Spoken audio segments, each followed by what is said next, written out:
呢一集會講解2017年 DSE Geography MC 第19題。邊一個係 Market-Oriented Industry 市場導向工業 ？A 講嘅 textile 紡織業係一個 labour-intensive industry， 因為佢需要好多員工。選項 B aluminium smelting 煉鋁業，佢有一紮好繁複工程，全部都係需要能源。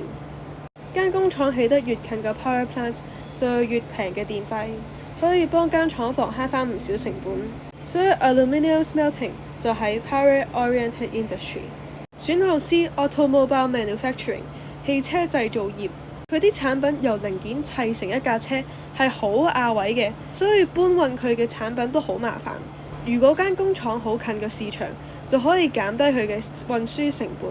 既然令 automobile manufacturing 最頭痛嘅一點就係運輸過程，所以汽車製造業就係 market-oriented industry。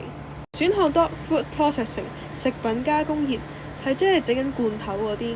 既然啲食物唔會好快壞，咁間工廠就唔需要好近嘅市場。